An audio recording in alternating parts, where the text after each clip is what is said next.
बिस्मिल्लाहिर्रहमानिर्रहीम। बच्चों, हम लोग जो टॉपिक अभी स्टार्ट करने जा रहे हैं EMF and terminal potential difference है। बच्चों, इस टॉपिक का नाम, ये बहुत ही ज़बरदस्त टॉपिक है और आप लोगों ने इसको बड़े अच्छे तरीके से सुनना है और इन्जॉय करना है। तो स्टार्ट करते हैं बच्चों। EMF and terminal potential difference.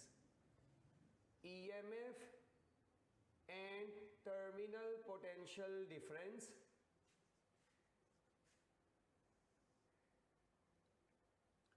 बच्चों, EMF and terminal potential difference क्या चीज़ है? सबसे पहले देखें आप लोग, बिल्कुल आप लोगों को एक बेसिक सी चीज़ से मैं लेकर चलने लगा हूँ। ये देखें बच्चों, मैं ना यहाँ पर मेरे पास ना एक बल्ब है। सपोज करते हैं ये एक बल्ब है। बच्चों, मैंने इस बल्ब के साथ ये वायर्स अटैच कर दी हैं, कॉपर वायर्स अटैच कर दी हैं। कॉपर वायर्स जो सी भी मतलब कोई अच्छे गुड कंडक्टर वाली वायर है वो अटैच की हैं और साथ में एक बैटरी लगा दी है। मैंने बच्चों एक बल्ब लिया, उस बल्ब के साथ एक बैटरी लगाया, ठीक है। अब ये बैटरी बच्चों क्या काम करती है कि बल्ब रोशन हो जाता है? हाँ जी बच्चों, ये बैटरी क्या काम करती है कि बल्ब रोशन हो जाता है? तो बच्चों आप लोगों को पता है इस बैटरी ने इस सर्किट में ये जो कॉपर वायर्स हैं, जो भी वायर्स अटैच हैं, इनके अंदर मौजूद चार्जेस को एनर्जी प्रोवाइड करती है।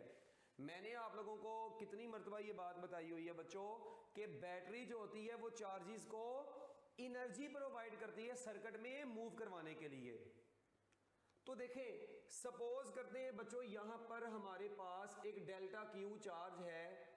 ये बैटरी ने इस डेल्टा क्यू चार्ज के ऊपर वर्क किया, इसको एनर्जी दी और ये चार्ज एनर्जी लेके इस बल्ब में से गुजरा और जब बल्ब में से गुजरता है तो इसकी एनर्जी खर्च हो जाती है। खर्च होने के बाद बच्चों ये दोबारा नेगेटिव टर्मिनल तक पहुंचता है। बैटरी इसी डेल्टा क्यू चार्ज को दोबारा अपनी केमिकल एनर्जी को यूज करके इस चार्ज को दोबारा इलेक्ट्रिकल एनर्जी देती है। बच्चों, मैं जो बातें बताने लगा हूं आपने बड़े गौर से सुननी है, बड़ी इंपॉर्टेंट बातें हैं ये अगर समझ ना आए तो फिर ये बंदा बाद में परेशान ही रहता है ईएमएफ और पोटेंशियल डिफरेंस के बारे में। दोबारा से सुने। ये सपोज करते हैं चार्ज डेल्टा क्यू है, ये बैटरी इस डेल्टा क्यू चार्ज को एनर्जी प्रोवाइड करती है सर्किट में मूव करने के लिए। जब ये डेल्टा क्यू चार्ज को इस बैटरी की तरफ से एनर्जी मिलेगी बच्चों, ये चार्ज एनर्जी लेकर इस वक्त इस चार्ज के पास कौन सी एनर्जी है जो बैटरी ने इसको दी है बच्चों? वो इलेक्ट्रिकल एनर्जी है। बच्चों, ये इलेक्ट्रिकल एनर्जी इस वक्त इस चार्ज को बैटरी ने प्रोवाइड की है। जब ये चार्ज इलेक्ट्रिकल एनर्जी लेकर, ठीक है, ये इलेक्ट्रिकल एनर्जी को मैं E.E लिख रहा हूं अभी। बच्चों, ये चार्ज इलेक्ट्रिकल एनर्जी को लेकर इस बल्ब तक पहुंचा, यहां पर अभी पहुंचा है तो इसके पास इलेक्ट्रिकल एनर्जी है। मगर जैसे ही बल्ब में से गुजरता है, बल्ब के अंदर आपको पता है फिलामेंट होता है, टंगस्टन फिलामेंट, उसकी रेजिस्टेंस होती है, ठीक है। तो जब उसमें से करंट गुजरता है तो वो हीट अप होता है और लाइट भी अंदर बनती है पूरे बल्ब के अंदर। तो आप वो बल्ब का तो खैर फिनोमिना भी डिस्कस ही ना करें हम। तो जैसे ही ये इलेक्ट्रिकल एनर्जी लेके चार्ज बल्ब के अंदर से गुजरेगा तो बच्चों जब ये बेचारा यहां से बाहर आता है तो इसकी इलेक्ट्रिकल एनर्जी किस में कन्वर्ट हो गई होती है? नॉन इलेक्ट्रिकल एनर्जी में कन्वर्ट हो गई होती है। मगर चार्ज तो है ये, इसका मतलब चार्ज ने तो आना ही है ना, बस उसकी एनर्जी एक फॉर्म से दूसरी फॉर्म में कन्वर्ट हो गई है। अब ये बेचारा चार्ज जिसके पास पहले एनर्जी थी, इलेक्ट्रिकल एनर्जी, अब ये बेचारा कवारा हो गया है, इसके पास से इलेक्ट्रिकल एनर्जी खत्म हो गई है। ये बैटरी के नेगेटिव टर्मिनल तक पहुंचा, बैटरी ने इसके ऊपर तरस खाया, बैटरी ने इसके ऊपर तरस खाया और बच्चों इसको दोबारा से अमीर कर दिया। ये बैटरी चार्ज को अमीर कर रही है, इसको एनर्जी दे रही है और ये बल्ब उसको बेचारा गरीब कर रहा है बेचारे को। तो इसका मतलब है जब ये अब बैटरी ने चार्ज को अमीर बनाना होता है, अमीर बनाने से मुराद एनर्जी देनी होती है, बल्ब ने उसको गरीब बनाना है, उसकी एनर्जी को खर्च करना है। अब ये चार्ज बेचारा यहां पे पहुंचा, बैटरी ने तरस खाया और इसकी नॉन इलेक्ट्रिकल एनर्जी जो थी इस वक्त इसके पास, उसको दोबारा इलेक्ट्रिकल बना दिया।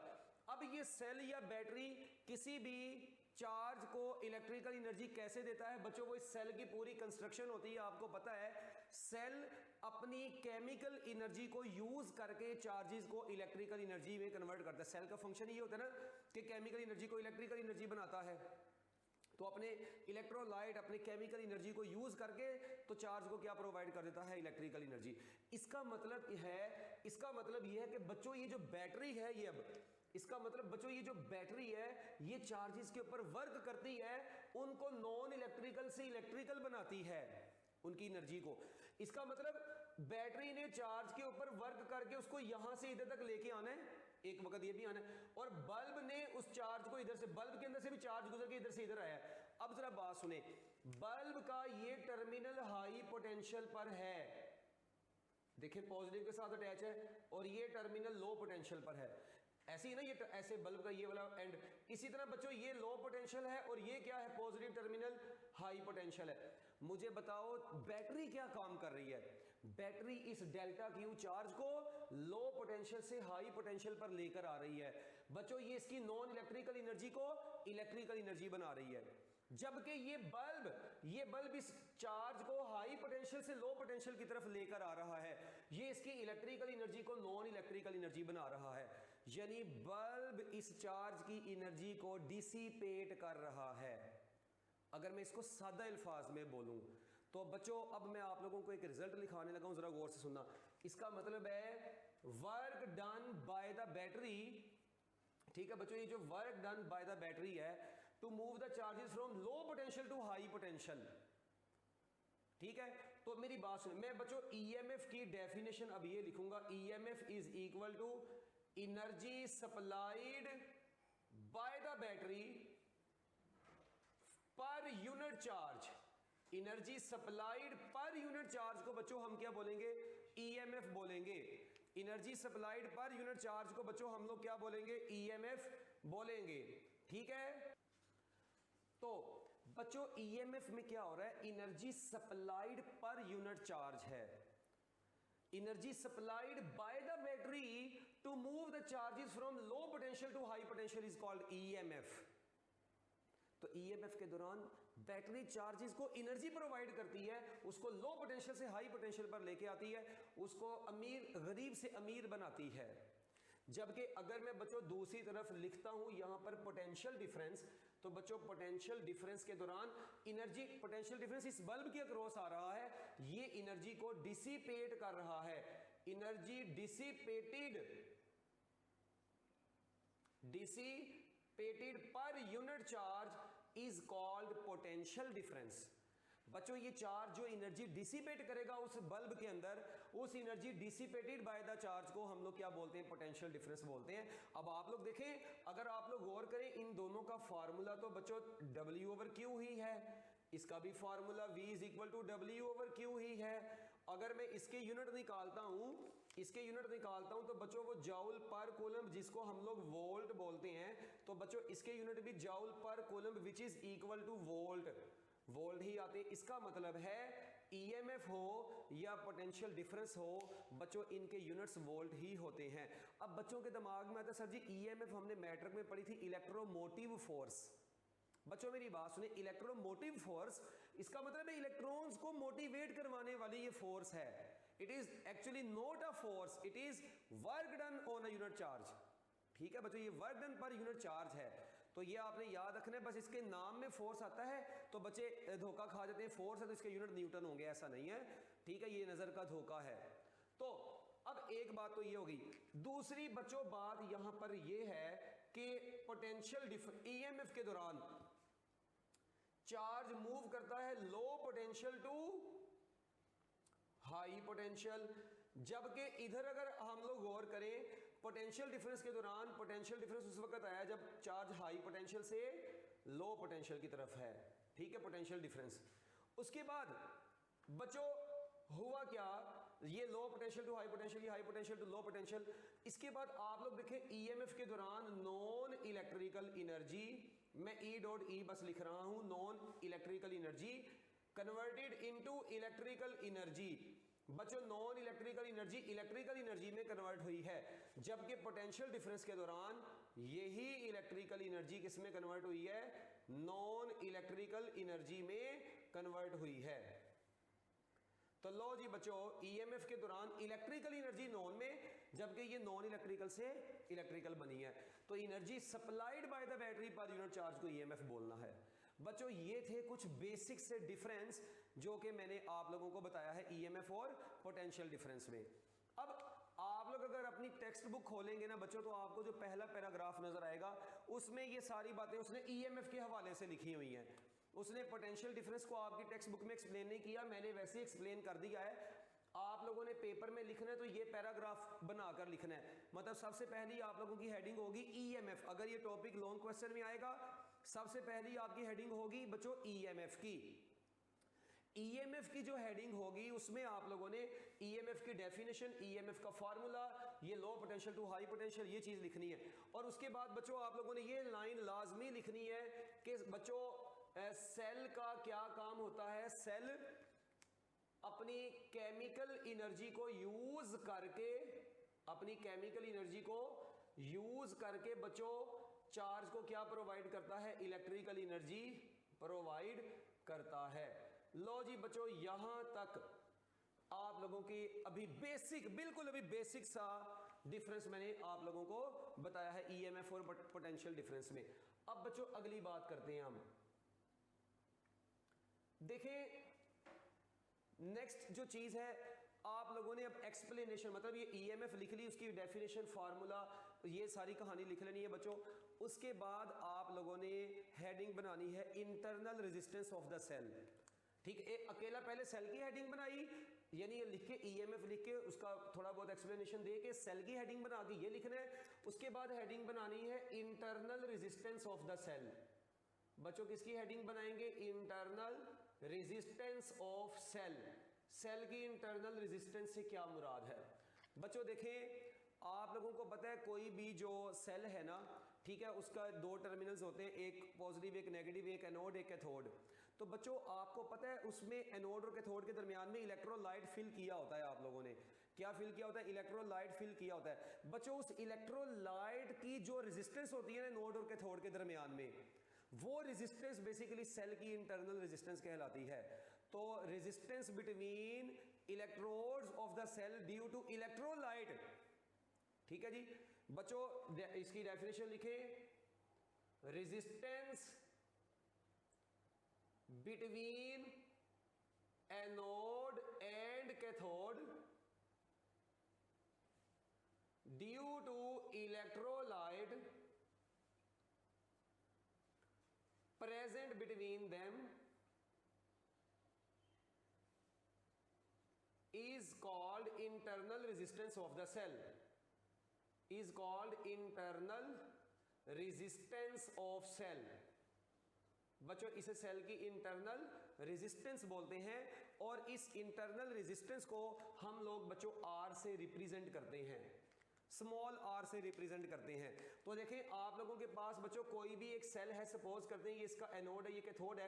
इंटरनल रेजिस्टेंस को बच्चों अपना सेल के आजू या बाजू में, यानी लेफ्ट या राइट में हम लोग लगा देते हैं, या लेफ्ट साइड पर लगा दिया राइट साइड पर। तो इस वक्त हमने इसको लेफ्ट की बजाय राइट साइड पर लगा दिया है।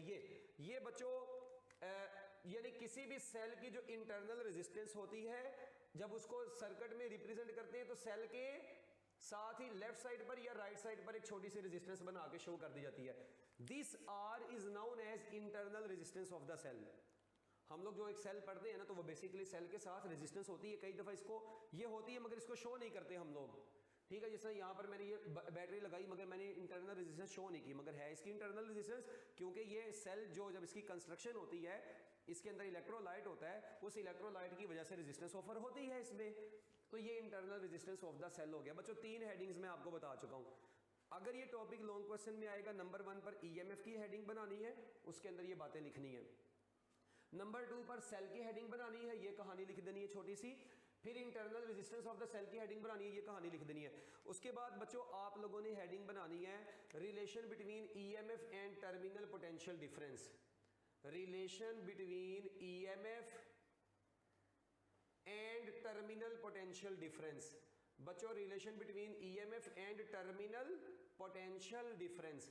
बच्चों आप लोगों ने ईएमएफ और टर्मिनल पोटेंशियल डिफरेंस के दरमियान में एक रिलेशन लिखना है। अब ठीक हो गया। अब ये रिलेशन बच्चों ईएमएफ और टर्मिनल पोटेंशियल डिफरेंस के दरमियान में जो लिखना है इसको आप लोगों ने जरा अच्छे तरीके से समझना है। देखें मैं आप लोगों के सामने एक सर्किट बनाता हूं बच्चों, ये एक सर्किट मैं आप लोगों के सामने बना रहा हूं। ये पॉजिटिव टर्मिनल है, ये नेगेटिव टर्मिनल है, ठीक है। ये इंटरनल रेजिस्टेंस R लगाई है। अच्छा, और इधर बच्चों मैं इस सेल के साथ एक एक्सटर्नल रेजिस्टेंस लगा दी है। बच्चों इस सेल के साथ मैंने क्या लगा दी है, एक एक्सटर्नल रेजिस्टेंस कैपिटल R इसको बोलते हैं। ये बच्चों मैंने एक्सटर्नल रेजिस्टेंस लगा दी है। ये पॉजिटिव है, ये नेगेटिव है, ये इंटरनल रेजिस्टेंस है। अच्छा, ये पूरा आप लोगों का अब सेल बन गया ऐसे।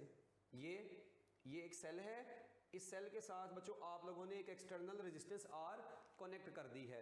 अब बच्चों आप लोग देखें ये एक्सटर्नल रेजिस्टेंस जो इसके साथ अटैच की है, मुझे बताएं इस वक्त इस सर्किट में एक करंट फ्लो करना शुरू करेगा, बिल्कुल पॉजिटिव टू नेगेटिव। बच्चों इस सर्किट में एक करंट ऐसे फ्लो करना शुरू कर देगा। अच्छा, अब मैं आप लोगों से कहता हूं यार ये जो करंट इस वक्त इस सर्किट में फ्लो कर रहा है वो क्या होगा, और ये याद रखें इस सेल की ईएमएफ को बच्चों ई से रिप्रेजेंट कर देते हैं। इस सेल की ईएमएफ ई है।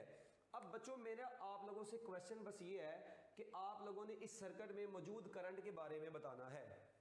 अच्छा, एक बात ये देखें इधर, चलो बल्कि पहले बता ही दो, what will be the current in the circuit. जी बच्चों इस सर्किट में करंट क्या होगा, देखें इधर करंट का फार्मूला होता है ईएमएफ ओवर रेजिस्टेंस। बच्चों करंट का फार्मूला क्या होता है, वोल्टेज ओवर रेजिस्टेंस। जो करंट होता है बच्चों ये वोल्टेज ओवर रेजिस्टेंस के बराबर होता है ना, तो मैं यहां पर लिखूंगा I is equal to voltage की जगह पर ईएमएफ। और बच्चों रेजिस्टेंस यहां पर दो है, ये R और ये R। आप लोग देखें ये कैपिटल R और ये स्मॉल r सीरीज में है, तो बच्चों R प्लस R ये रेजिस्टेंस आपके पास आ गई, small r plus capital R मैंने लिख दिया है। अब बच्चों ये जो रेजिस्टेंस आप लोगों के पास आई है, क्या मैं इसको ऐसे लिख सकता हूं E is equal to I into R plus R, और आप लोग देखें E is equal to I R plus capital I R. बच्चों ये जो कैपिटल आई आर है इधर देखें जरा, ये कैपिटल देखें करंट तो ये फ्लो कर रहा है सर्किट में और ये R, इसका मतलब है ये आई आर जो है इसको मैं लिख सकता हूं VT। VT बोले तो टर्मिनल पोटेंशियल डिफरेंस। बच्चों इस VT को क्या बोलते हैं, टर्मिनल पोटेंशियल डिफरेंस बोलते हैं। इसको टर्मिनल पोटेंशियल डिफरेंस क्यों बोलते हैं, मेरी बात सुने। इस रेजिस्टेंस के दोनों टर्मिनल्स इस सेल के दो टर्मिनल्स के साथ अटैच हैं। अगर आप लोग गौर करें ये ईएमएफ का सोर्स और इंटरनल रेजिस्टेंस मिलके एक सोर्स ऑफ ईएमएफ बन रहा है टोटल। बुक में ये लाइन लिखी भी हुई है। अब मैं आपसे कह रहा हूं क्या इस सेल के दोनों एंड्स इस रेजिस्टेंस R के साथ अटैच नहीं है, इसका मतलब इधर जो टोटल टर्मिनल पोटेंशियल डिफरेंस होगा बच्चों वही टर्मिनल पोटेंशियल डिफरेंस इस कैपिटल R के अक्रॉस भी होगा। इसका मतलब इस कैपिटल R रेजिस्टेंस का जो वोल्टेज होगा वो I इंटू R, उसको मैं टर्मिनल पोटेंशियल डिफरेंस बोलूंगा। तो capital I into capital R की जगह पर टर्मिनल पोटेंशियल डिफरेंस आ गया है। तो बच्चों ये रिलेशन आपके पास आया है E is equal to VT plus IR। बच्चों ये रिलेशन है EMF और टर्मिनल पोटेंशियल डिफरेंस के दरमियान। बच्चे कहते हैं सर टर्मिनल का लफ्ज क्यों लगा है, मैंने आपको बताया क्योंकि सेल के दोनों टर्मिनल्स इस रेजिस्टेंस R के साथ डायरेक्टली कनेक्टेड हैं। इसका मतलब इसके टर्मिनल्स का जो पोटेंशियल डिफरेंस होगा वही इस रेजिस्टेंस R के क्रॉस होगा, इसीलिए इस रेजिस्टेंस R के पोटेंशियल डिफरेंस को टर्मिनल पोटेंशियल डिफरेंस बोला जाता है। So this is the relation between EMF and terminal potential difference. यहां से एक चीज और बच्चों सामने आ रही है, अगर आप लोग थोड़ा सा गौर करें, ठीक है। क्या अगर ये सेल, अगर सर्किट में सेल चार्ज को एनर्जी ना दे, अगर सर्किट में बैटरी चार्जेस को एनर्जी सप्लाई ना करे, क्या ये चार्ज की इतनी मजाल है कि ये सर्किट में मूव करना शुरू कर दे? नहीं। इसका मतलब है पहले चार्ज एनर्जी देगा तो वो चार्ज एनर्जी लेके जाके डिसिपेट भी करेगा। मुझे बताओ ना, जब ये इसको अमीर ही नहीं बनाएगी बैटरी तो वो गरीब खे बनेगा। जो पहले गरीब है उसने क्या गरीब बनना है, तो इसका मतलब ये बैटरी चार्जेस को अमीर बनाएगी तो बाद में जाकर उन्होंने गरीब बनना है ना, जब उन्होंने अय्याशी करनी है। तो भाईजान इसी तरह यहाँ पर ये देखें, इसका मतलब है सर्किट में सेल की ईएमएफ ने दो काम किए हैं जो टोटल ईएमएफ, एक तो उसने कैपिटल आर के क्रॉस टर्मिनल पोटेंशियल डिफरेंस भी प्रोड्यूस करवाया, दूसरा इस रेजिस्टेंस आर के क्रॉस भी पोटेंशियल डिफरेंस क्रिएट करवाया है। ये जो small R into capital I है ना, ये पोटेंशियल डिफरेंस है इसका, यानी बेसिकली सेल के टोटल ईएमएफ दो हिस्सों में डिवाइड हुई है। सपोज करें ये 10 है, उसमें से अगर 2 इसने ले लिया तो 8 इसके पास गया एक्चुअली। तो इसका मतलब है आपके सेल की EMF terminal potential difference plus इस रेजिस्टेंस के अक्रॉस पोटेंशियल में कन्वर्ट हुई है। आपकी बैटरी ने, ठीक है, आपके सेल ने, आपकी सेल की ईएमएफ ने ये दो काम किए। इसका मतलब ईएमएफ की वजह से पोटेंशियल डिफरेंस आया है, तो इसीलिए बोलते हैं EMF is cause and potential difference is its effect. तो बच्चों ईएमएफ में अब ये भी आप लोग जाकर लिख लें, ईएमएफ में लिख लें भी, हरी अब ईएमएफ में जाके आप लोग लिखें कि ईएमएफ इज कॉज, उसमें जाके ये लिखा है कि ईएमएफ इज कॉज, और बच्चों इधर लिख लें potential difference is effect of EMF. एक ये भी डिफरेंस अब आप लोगों के सामने आ गया कि ईएमएफ वजह है, पोटेंशियल डिफरेंस इसका इफेक्ट है। अच्छा बच्चों मुझे एक बात बताएं, क्या ये सर्किट इस वक्त क्लोज्ड है? यस। और सर्किट में सेल इस वक्त चार्ज हो रहा है या डिस्चार्ज? ऑब्वियस ही बात है, कैपिटल आर ये रेजिस्टेंस लगी है, ये सर्किट में सेल डिस्चार्ज होता जा रहा है, इसकी डिस्चार्जिंग होती जा रही है ना। चार्जेस को, जब सेल चार्जेस को एनर्जी प्रोवाइड करता जाता है तो भाईजान वो डिस्चार्ज होता जाता है, एक वक्त आता है उसकी चार्जिंग खत्म हो जाती है पूरी, वो डेड हो जाता है एक लाइफ टाइम के बाद। तो बच्चों इसका मतलब है इन अ क्लोज्ड सर्किट, हमने यहां पर ये देख लिया when cell is being discharged। बच्चों अगर किसी क्लोज्ड सर्किट में सेल डिस्चार्ज हो रहा है, क्या क्लोज सर्किट है, क्या सेल की डिस्चार्जिंग हो रही है? Yes. Then EMF is greater than terminal potential difference. तो बच्चों EMF जो होती है वो टर्मिनल पोटेंशियल डिफरेंस से बड़ी होती है। जाहिर बात अगर ये 10 है तो कुछ हिस्सा 10 का इसने ले लिया, बाकी इधर गया ना, इसका मतलब EMF टर्मिनल पोटेंशियल डिफरेंस से बड़ी है।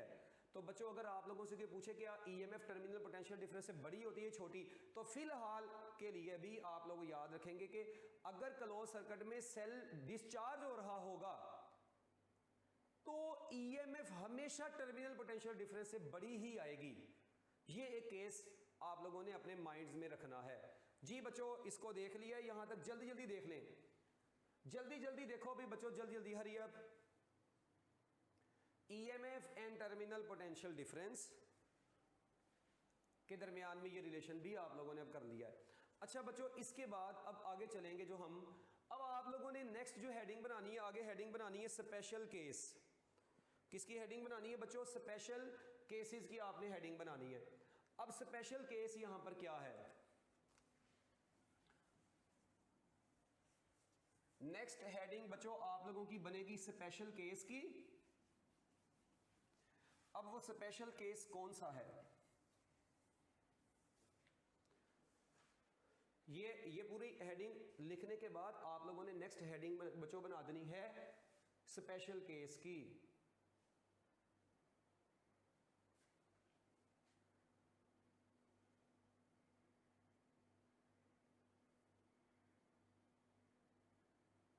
अच्छा जी, अब स्पेशल केसेस, स्पेशल केस बच्चों इसमें आप लोग लिखेंगे कि अगर सर्किट ओपन हो,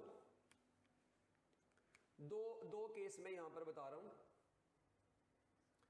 इफ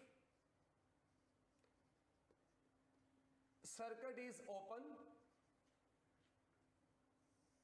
लो जी बच्चों मुझे बताएं, अगर सर्किट ओपन हो, आपको पता है कि किसी भी ओपन सर्किट में करंट जो होता है वो हमेशा जीरो फ्लो करता है, बिल्कुल पता है।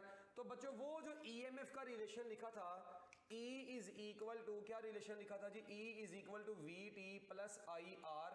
बच्चों अगर ओपन सर्किट होगा तो करंट जीरो होगा, तो जब आप लोग करंट को जीरो पुट करेंगे तो आपकी ईएमएफ टर्मिनल पोटेंशियल डिफरेंस के बराबर आ जाएगी। इसका मतलब ये हुआ कि ईएमएफ टर्मिनल पोटेंशियल डिफरेंस के बराबर भी हो सकती है बच्चों, ईएमएफ टर्मिनल पोटेंशियल डिफरेंस के बराबर भी हो सकती है।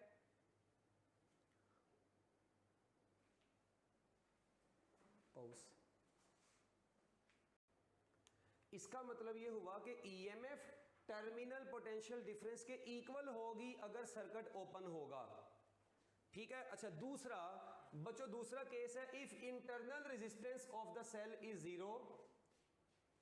एक दूसरा केस है बच्चों, अगर इंटरनल रेजिस्टेंस जीरो होगी, तो क्या होगा? अगर इंटरनल रेजिस्टेंस जीरो होगी तो बच्चों मैं इधर लिखूंगा E is equal to VT plus IR। तो बच्चों देखें ये VT प्लस I, और अगर इंटरनल रेजिस्टेंस जीरो है तो EMF टर्मिनल पोटेंशियल डिफरेंस के बराबर आ जाएगी। इसका मतलब ये हुआ कि EMF टर्मिनल पोटेंशियल डिफरेंस के बराबर होगी इन दो केसेस में। अब बच्चे कहते हैं सर जी अगर करंट जीरो होगा तो ये ऐसे जहाज किस्म के लोग हैं, ये इधर चले जाते हैं। फिर सर जी ऊपर वाले में देखिए आई जीरो होगा तो ईएमएफ तो जीरो आएगी। और भाई ऐसे नहीं देखना, जो आपके पास फाइनल रिलेशन आया है आपने उसके हिसाब से इसको देखना होता है। फाइनल रिलेशन के हिसाब से आप लोगों ने बताना है कि ईएमएफ और टर्मिनल पोटेंशियल डिफरेंस के दरमियान में क्या रिलेशन है। तो ईएमएफ और टर्मिनल पोटेंशियल डिफरेंस इक्वल, इसका मतलब दो केस बन गए हैं आपके पास।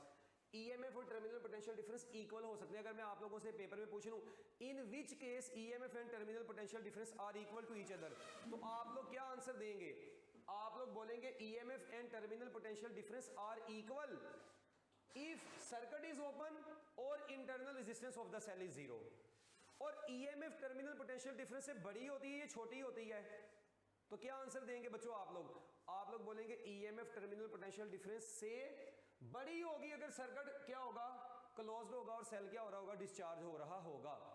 लो जी बच्चों, ये आपने स्पेशल केस भी लिख लिया। जल्दी जल्दी इसको नोट करें, मिनट लगाएं, हरी अप, जल्दी जल्दी बच्चों इसको नोट कर लो।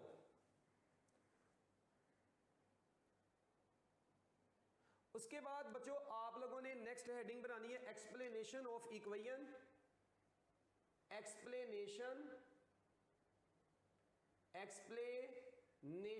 On energy basis. बच्चों ये जो इक्वेशन थी ना आप लोगों के पास, इसको एनर्जी की बेस के ऊपर आप लोग कैसे एक्सप्लेन करते हैं? देखिए इक्वेशन क्या थी? इक्वेशन थी E is equal to VT plus IR। अगर आप लोग बच्चों इस इक्वेशन, ये पैराग्राफ आपकी बुक में लिखा हुआ है, मैं आप लोगों को बताने लगा हूं, इसको सुन लें। अब देखिए बच्चों ये EMF बेसिकली क्या है? एनर्जी जो कि चार्ज को प्रोवाइड की गई है, सप्लाई की गई है। बच्चों मेरी बात सुने, क्या इस EMF के दौरान चार्ज को एनर्जी सप्लाई की गई है? बिल्कुल की गई है। अच्छा, वो एनर्जी सप्लाई जो चार्ज को हुई है बच्चों वो दो जगहों पर जाके डिसिपेट हुई है basically.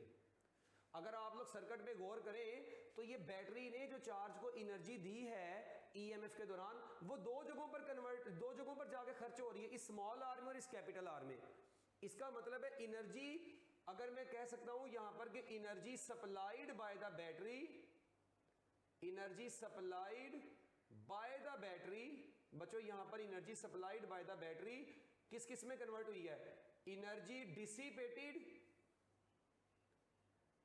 Dissipated across external resistance plus energy dissipated across internal resistance of the cell. इसका मतलब है आपकी बैटरी की जो टोटल एनर्जी है बच्चों वो दो एनर्जीज के अंदर कन्वर्ट हो रही है। ये एक पैराग्राफ आपकी बुक में बना हुआ है बच्चों, ये आप लोगों ने लिख देना है। अच्छा, और एंड पर बच्चों अब एक बात और जरा सुने आप लोग गौर से। अभी तक मैंने आपको टोटल हेडिंग्स बताई हैं, सबसे पहले EMF की, ठीक है, उसके बाद आप लोगों ने उसको थोड़ा सा मतलब एक्सप्लेन कर देना, मतलब EMF का फार्मूला, यूनिट्स वगैरह, और वो फोर्स नहीं है वो। उसके बाद बच्चों आप लोगों ने क्या काम करना है? उसके बाद बच्चों आप लोगों ने इंटरनल रेजिस्टेंस के बारे में बताना था, relation between EMF and terminal potential difference के बारे में बताना था, स्पेशल केस बताने हैं, एक्सप्लेनेशन ऑन एनर्जी बेसिस बतानी है। अच्छा, उसके बाद बच्चों ठीक है, उसके बाद अब आप लोगों ने जो एक बड़ा ही ज़बरदस्त काम करना है, अगर मैं आप लोगों से पूछता हूं बच्चों, आप लोग बाजार से एक सेल खरीद कर लेके आए हैं, बच्चों अगर आप लोग बाजार से एक सेल खरीद कर लेके आए हैं, आप लोग उस सेल के साथ, सुनना बच्चों, आप लोग ये एक सेल लेकर आए बस ऐसे, उस सेल के साथ आप लोग डायरेक्ट वोल्ट मीटर अटैच करके रीडिंग लें, आप लोग वोल्ट मीटर अटैच करके रीडिंग लें डायरेक्ट, आप लोगों ने मतलब वोल्ट मीटर बस अटैच किया और रीडिंग आप लोगों ने ली।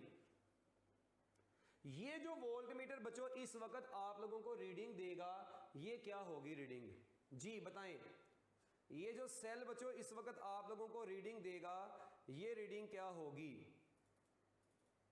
जी, ये सेल याद रखिएगा बच्चों, सेल अकेला सेल था, कोई आपने एक्सटर्नल रेजिस्टेंस के साथ नहीं लगाई, तो जब कोई भी एक्सटर्नल रेजिस्टेंस किसी सेल के साथ अटैच ना हो तो बच्चों उस वक्त सेल के अक्रॉस जो वोल्टेज शो होता है वो रीडिंग देगा आपको, ये volt meter reads as EMF of the cell.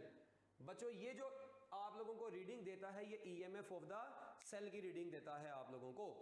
इसी तरह मगर अगर ये एक डायग्राम है, अच्छा बच्चों अगर मैं क्या काम करता हूं, मैं इसी सेल के साथ एक एक्सटर्नल रेजिस्टेंस लगा देता हूं, ये लें बच्चों मैंने एक एक्सटर्नल रेजिस्टेंस लगा दी है, क्या लगा दी है, एक्सटर्नल रेजिस्टेंस।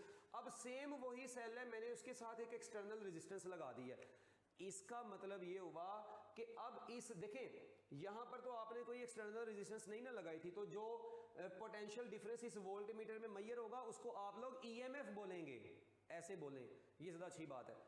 जब सेल अकेला है उस वक्त जो वोल्ट मीटर लगाया, वोल्ट मीटर जो पोटेंशियल डिफरेंस मैयर करेगा उसको ईएमएफ बोलेंगे, ठीक है, वो वोल्ट मीटर रीडिंग देगा ईएमएफ की। मगर जैसे ही सर्किट में देखें, there is no current drawing element in the circuit, इस सर्किट में no current drawing element, no current drawing element, बच्चों इस सर्किट में कोई करंट ड्रॉइंग एलिमेंट मौजूद है जिसने करंट को ड्रॉ करना हो, ये वोल्ट मीटर थोड़ा बहुत करंट को ड्रॉ करता है बस, जबकि यहां पर करंट ड्रॉइंग एलिमेंट ये रेजिस्टेंस आर ये प्रेजेंट है।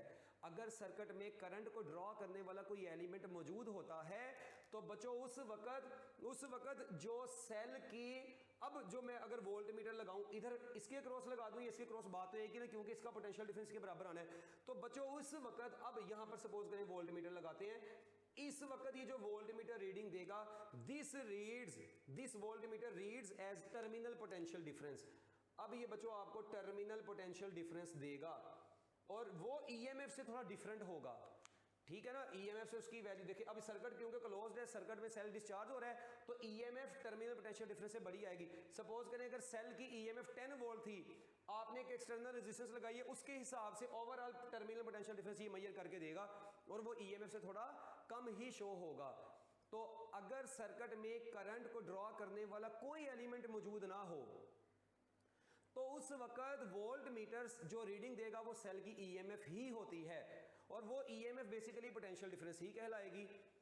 मगर जब सर्किट में करंट को ड्रॉ करने वाला एलिमेंट आ जाएगा फिर ईएमएफ और टर्मिनल पोटेंशियल डिफरेंस डिफरेंट होंगे। इधर भी करंट को ड्रॉ करने वाला ये एलिमेंट मौजूद था, यहां पर भी ईएमएफ और टर्मिनल पोटेंशियल डिफरेंस डिफरेंट है एक दूसरे से। तो लो जी बच्चों, ये बातें थी आपकी ईएमएफ और टर्मिनल पोटेंशियल डिफरेंस के हवाले से जो आपकी बुक में लिखी हुई है और मैंने आप लोगों को बता दी है। आप लोग इसको अच्छे तरीके से बुक से पढ़ेंगे। इसके बाद मैक्सिमम पावर आउटपुट का फार्मूला है वो भी मैं आप लोगों को बताता हूं, पहले इसको नोट करें जल्दी जल्दी, शाबाश, मिनट लगा के, हरी अप। अच्छा एक काम बल्कि यहां पर याद आया मुझे, देखिए मैं ना इधर अगर यहां पर एक वोल्ट मीटर लगा दूं इसी सर्किट में, अब ये मैं जरा एरोस खत्म कर रहा हूं ताकि थोड़ा सा डायग्राम ना मतलब अच्छी लगे, वो फिर ज्यादा गंद बचेगा। अच्छा मैं ना बच्चों बुक में भी यहां पर उसने देखे एक वोल्ट मीटर लगाया हुआ है, अच्छा ये वोल्ट मीटर लगाया हुआ है और इधर, ठीक है, इधर मैं लगा देता हूं एक स्विच ऐसे, ये नहीं बच्चों। अब ये देखिए अगर ये सर्किट ओपन होगा, मुझे अब बताएं आप लोग, अगर ये सर्किट इस वक्त ओपन हो तो बच्चों इस वक्त अगर सर्किट ओपन है इसका मतलब सेल का करंट, इसका मतलब इस सेल के साथ करंट ड्राइंग एलिमेंट कोई मौजूद नहीं रहेगा। सुनना, इसका मतलब है कि ये वोल्ट मीटर डायरेक्ट इस सेल के साथ अटैच हो गया है, तो ये जो रीडिंग देगा वो ईएमएफ देगा। अगर ये सर्किट ओपन होगा, this volt metre reads as EMF, ये केस बिल्कुल ये वाला केस बन जाएगा। मैंने बड़ी काम की बात बताई है। और अगर इसी सर्किट को मैं क्लोज कर दूं, इसी को मैं बच्चों क्लोज कर दूंगा, सर्किट में करंट फ्लो करना शुरू कर देगा, करंट ड्राइंग एलिमेंट मौजूद होगा, इस वक्त जो वोल्टमीटर रीडिंग देगा वो टर्मिनल पोटेंशियल डिफरेंस की रीडिंग देगा आप लोगों को। और ये टर्मिनल पोटेंशियल डिफरेंस इस सेल की ईएमएफ से डिफरेंट होगा और बड़ा होगा ईएमएफ टर्मिनल पोटेंशियल डिफरेंस से, क्योंकि सेल डिस्चार्ज हो रहा है सर्किट में। मैं बार बार ये चीजें बता रहा हूं, ये बड़ी इंपॉर्टेंट चीजें, ये वो चीजें जो बच्चों को समझ ही नहीं आती जल्दी और ये एक्सप्लेन भी नहीं होती अच्छे तरीके से फिर। तो भाईजान आप लोग इस तमाम चीजों को बुक से पढ़ेंगे, मेरा बोला हुआ एक एक लफ्ज किताब में लिखा हुआ है, ठीक है। अच्छा, अब इसके बाद बच्चों लास्ट पर, ठीक है, आप लोगों ने हेडिंग बनानी है मैक्सिमम पावर आउटपुट की। ये डायग्राम पेपर में पूरी ऐसे बनानी है क्योंकि बुक में भी ये ऐसे ही बनी हुई है। तो अब बच्चों नेक्स्ट हेडिंग बनाए मैक्सिमम पावर आउटपुट की। फॉर मैक्सिमम पावर आउटपुट बच्चों आप लोगों ने क्या काम करना है, इसी के आगे ये पूरा टॉपिक आप लोगों ने लिखना है। ये लेंथी है मगर लिखना तो है, मजबूरी है। ये थोड़ा आसान सा है, इसमें कोई मुश्किल चीज नहीं है। फॉर मैक्सिमम पावर आउटपुट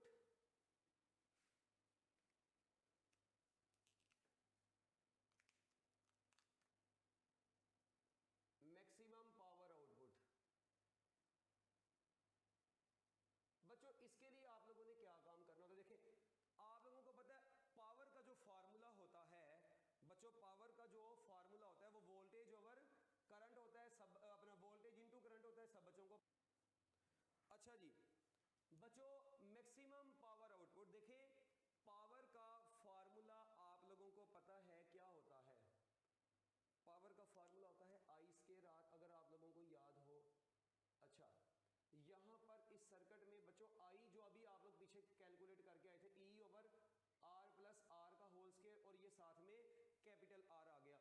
बच्चों अगर मैं इस स्क्वायर को ओपन कर दूंगा तो ई स्क्वायर ऊपर बचा आर, नीचे बच गया आर प्लस आर का होल स्क्वायर, ये बचा है बच्चों आप लोगों के पास। अब मेरी बात सुने, ये पावर आउटपुट का फार्मूला है, ये आउटपुट पावर निकालने का फार्मूला। जो रेजिस्टेंस आर नहीं लगी हुई थी, रेजिस्टेंस आर के क्रॉस जो आउटपुट पावर डिसिपेट हो रही है बच्चों, ये उसका फार्मूला है, ठीक है। जो आर को पावर मिली है बेसिकली एक्सटर्नल रेजिस्टेंस आर, इसको बैटरी ने पावर दी है, तो वो जो पावर है ना बच्चों उसका फार्मूला है आई स्क्वायर आर, जिसको सोल्व करने के बाद E square R over R plus R का होल स्क्वायर आया है। अब बच्चों एक बात आप लोगों ने सुननी है बड़े गौर से कि देखें यहां पर ना बुक वाले ने इसी फार्मूले को थोड़ा सा आगे और लिखा हुआ है। मैक्सिमम पावर बनाने के लिए ना उसने पहले यहां पर एक गेम चली है, वो जो स्टेप है ना उसने डायरेक्ट किया हुआ है, वो जरा आप लोगों ने सुनने हैं। बच्चों अगर मैं स्क्वायर को ओपन करूं तो R square plus capital R square plus 2RR ये आएगा आप लोगों के पास। अच्छा बच्चों क्या मैं इसको ऐसे लिख सकता हूं, E square R over R square plus capital R square plus 2RR plus 2RR minus 2RR। ये मैं ऐसा क्यों कर रहा हूं ये मैं आपको भी बताता हूं। मैंने बच्चों एक मरतबा 2RR को ऐड किया, एक मरतबा माइनस किया, कट जाएंगे दोबारा जवाब ऊपर वाला ही आएगा। करने का फायदा क्या होगा वो भी देखते हैं। ऊपर ई स्क्वायर आर ही रहा, नीचे आप लोग देखें ये r प्लस 2RR मिलके कितना बन जाएगा 4RR। मैं ऐसे लिख सकता हूं R square plus R square, एक माइनस 2RR इधर रहने दूं, एक दफा प्लस 4RR लिख दूं, यानी यार ये दोनों ऐड होके 4RR माइनस वाला इधर लिख दिया। वो क्यों लिखा, क्योंकि मुझे पता है ये जो इतनी सी चीज है small R square plus capital R square plus minus 2RR, ये मिलकर E square R over R minus R का होल स्क्वायर प्लस 4RR बना देगा, क्योंकि ये a माइनस बी का होल स्क्वायर का फार्मूला बन जाएगा। तो बच्चों ये आप लोगों के पास पावर आउटपुट आई है, ठीक है, डिराइव्ड फॉर्म में, मोर डिराइव्ड फॉर्म बच्चों ये आप लोगों के पास आ गई है। ये पेपर में 2 नंबर का भी शॉर्ट क्वेश्चन आज तक प्रूफ करो इसको। अब बच्चों आप लोगों ने यहां पर देखें, मैंने आपको सर्किट में भी बताया था ना, बैटरी ने पावर सप्लाई की है, वो पावर सप्लाई जो की है वो पावर डिसिपेट हुई है उस रेजिस्टेंस आर के अंदर आके, वो सारी पावर की कैलकुलेशंस आप लोगों के पास आई हैं। अब यहां पर मैक्सिमम पावर, देखिए टॉपिक का नाम है मैक्सिमम पावर आउटपुट निकालनी है। इसका मतलब ये तो अभी आउटपुट पावर आई है बस। जब आप लोगों ने बच्चों इसी को क्या बनाना है, मैक्सिमम पावर आउटपुट बनाना है, तो बच्चों आप लोगों को क्या करना पड़ेगा, the maximum power is delivered to the load when the internal resistance of the cell equals to the load resistance. ये लाइन लिख लें, मैक्सिमम पावर लिखें बच्चों, ये लाइन जल्दी जल्दी सारे बच्चे लिख लें, maximum power is delivered to the load, load से मुराद रेजिस्टेंस, जो रेजिस्टेंस नहीं लगी हुई है resistance, maximum power delivered to the load, maximum power is delivered to load external resistance when, कब बच्चों, कब मैक्सिमम पावर डिलीवर्ड होती है, लिख ले, मैं बोल रहा हूं साथ साथ लिख ले, maximum power is delivered to the load when external resistance is equal to internal resistance of the cell, when external resistance is equal to internal resistance of the cell. जब सेल की, देखिए मैक्सिमम पावर मैंने बोला उस वक्त deliver होगी जब internal resistance equal to load resistance होगी, ठीक है, internal resistance is equal to load resistance, दोनों इक्वल हो जाएंगी ना मतलब। तो आप लोग देखें, वैसे भी मेरी बात सुने, अल्लाह ताला ने आप लोगों को अकल दी है कि ये कैसे करेंगे, आप मुझे बताओ, इंटरनल रेजिस्टेंस एक्सटर्नल रेजिस्टेंस के बराबर होनी चाहिए, या ऐसे लिख लो, ठीक है, किताब वाली लाइन के मुताबिक आप लोग ये लिख सकते हैं, internal resistance is equal to external resistance. अब बच्चों मेरी बात सुने इधर जरा, इसको, इस चीज को आप लोगों ने इधर पुट करना है इस इक्वेशन में। चलो पावर आउटपुट, ठीक है जी, और निकालनी अब क्या है, मैक्सिमम, तो मैक्सिमम पावर आउटपुट, अच्छा मैं ऐसे लिख देता हूं बस, मैक्सिमम पावर अभी, ठीक है, किसके बराबर आएगी, ई स्क्वायर आर अपनी जगह पर, स्मॉल आर उसने बोला है लोड रेजिस्टेंस के बराबर हो जाएगी एक्सटर्नल इंटरनल रेजिस्टेंस। तो बच्चों आर और आर जब इक्वल होंगे तो ये कट जाएंगे, तो ये लो आर माइनस आर का whole square plus 4 R square बचेगा, तो ई स्क्वायर आर और नीचे बच गया 4 आर स्क्वायर, एक आर इससे कट गया तो ई स्क्वायर ओवर 4 आर आप लोगों के पास आ गया। तो लो जी बच्चों, ये मैक्सिमम आउटपुट पावर निकालने का फार्मूला आप लोगों के पास आ चुका है। तो ये पेपर में एमसीक्यू आता है आपकी टेक्स्ट बुक के मुताबिक। कई लोग कहते हैं इसमें मिस्टेक भी है, मगर मैं वो अभी आप लोगों से बिल्कुल भी शेयर नहीं करूंगा, क्योंकि जो चीज आपकी टेक्स्ट बुक में लिखी है पेपर में आपने उसके हिसाब से लिख के आना होता है, ठीक है ना। तो पेपर में आपने ऐसे लिखना है, maximum power deliver to the load when internal resistance is equal to load resistance, तो वो स्मॉल आर को कैपिटल आर के इक्वल पुट करके इसको डिराइव करके this is maximum output power. MCQ भी आ जाता है, मैक्सिमम आउटपुट पावर का फार्मूला क्या, नीचे ऑप्शन लिखी होती हैं, उनमें से इस ऑप्शन के ऊपर टिक करना होता है। According to your text book FSC book के मुताबिक मैंने आप लोगों को ये बात बताई है। लो जी बच्चों, मैं उम्मीद करता हूं कि आप लोगों को EMF and terminal potential difference का टॉपिक